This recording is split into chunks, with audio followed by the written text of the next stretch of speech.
नमस्कार। हिंदी लोक चैनल पर आपका स्वागत है।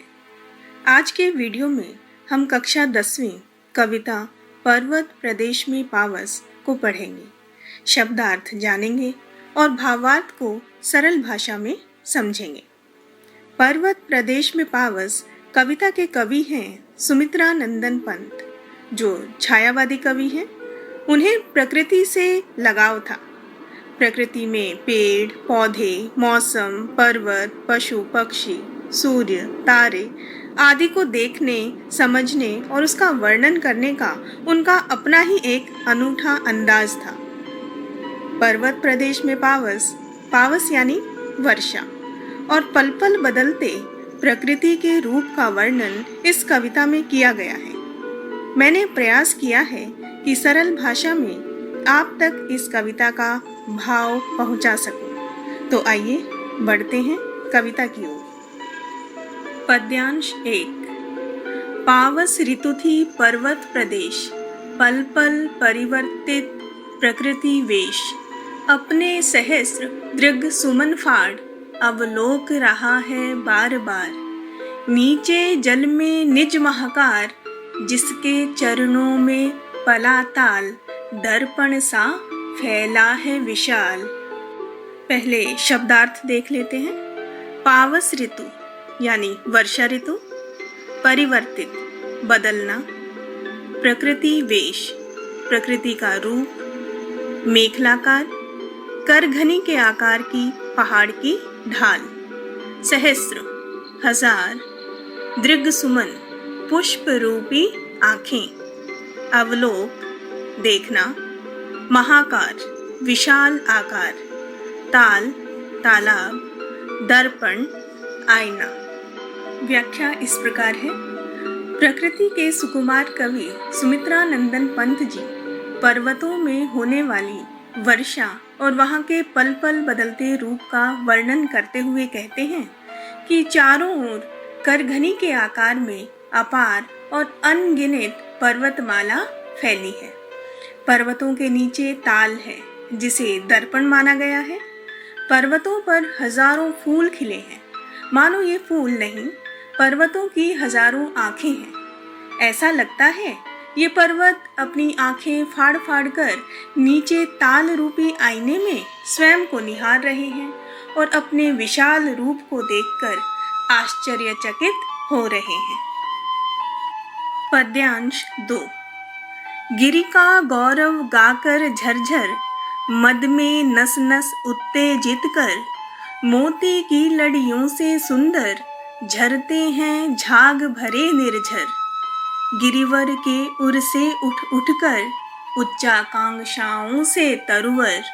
है झांक रहे नीरव नभ पर, अनिमेष अटल कुछ चिंता पर। पहले शब्दार्थ देख लेते हैं। गिरि पहाड़, मद मस्ती, झाग फेन, उर हृदय, उच्चाकांक्षा ऊंचा उठने की इच्छा, कामना, तरवर पेड़, नीरव नभ शांत यानी मौन शांत आकाश, अनिमेष बिना पलक झपकाए एकटक देखना। भावार्थ इस प्रकार है। कवि कहते हैं कि पर्वतों पर बहुत ही सुंदर झरने बह रहे हैं। झरनों से जो झरझर की आवाज आ रही है वह ऐसी लगती है मानो पर्वतों के गौरव का गुणगान कर रहे हैं। बहते झरनों का झाग ऐसा लगता है जैसे सफेद मोती की लड़ियां हों। वहीं दूसरी ओर पहाड़ों पर जो बड़े बड़े वृक्ष हैं वो अपनी कामनाओं को पूरा करना चाहते हैं। वो इतने ऊंचे बढ़ना चाहते हैं कि आकाश को छू लें।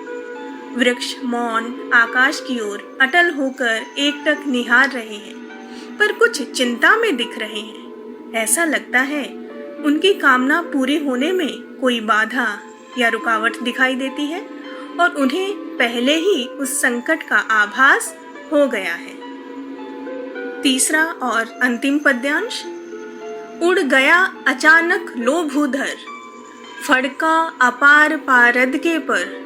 रवशेष रह गए हैं निर्झर, है टूट पड़ा भू पर अंबर। धस गए धरा में सब है शाल, उठ रहा धुआं जल गया ताल, यूं जलदयान में विचर विचर था इंद्र खेलता इंद्रजाल। शब्दार्थ इस प्रकार है। भूधर यानी पहाड़ पर्वत, पारद के पर, पारे के समान सफेद एवं चमकीले पंख, पारा जो थर्मामीटर में होता है। रव शेष केवल आवाज का रह जाना। सभय भय के साथ। शाल एक वृक्ष का नाम जो बहुत ही ऊंचा होता है, पहाड़ों पर पाया जाता है। जलद यान बादल रूपी विमान। विचर घूमना। इंद्रजाल जादूगरी। व्याख्या इस प्रकार है। कवि कहते हैं कि जो वृक्षों का भय था वह सच हुआ। अचानक इतनी तेज वर्षा शुरू हो गई जैसे विशाल पर्वत पारे के समान दिखने वाले सीमाहीन बादलों के पंख लगाकर उड़ गया हो। अर्थात इतनी तेज वर्षा हुई कि आकाश और पर्वत के बीच कोई अंतर दिखाई नहीं दे रहा था। दिखाई दे रही थी तो बस सफेद दूधिया वर्षा और उससे निकलने वाली भाप।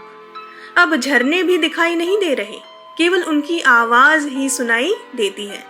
ऐसा लग रहा है अभी तक तो शांत आकाश था, वो अचानक भयानक रूप धारण कर पर्वत पर टूट पड़ा। पहले से ही डरे हुए शाल आदि के ऊंचे ऊंचे वृक्ष और भयभीत हो धरती के भीतर धंस गए। अर्थात चारों ओर इतनी तेज वर्षा हो रही है कि उसके अलावा कुछ और दिखाई नहीं देता। तालाब रूपी दर्पण से भी अब धुआं दिखाई दे रहा है और अब वह भी जल गया है। अर्थात ताल में तेजी से गिरते पानी के कारण भाप उठ रही है, मानो उसमें आग लग गई हो। यह सब इतना अचानक घटित हुआ, ऐसा लगता है इंद्र देवता अपने बादल रूपी यान पर बैठकर घूम घूम कर यह तमाशा कर रहे हों। इस प्रकार कविता के तीनों पद्यांश समाप्त होते हैं। फिर मिलते हैं अगले वीडियो में। धन्यवाद।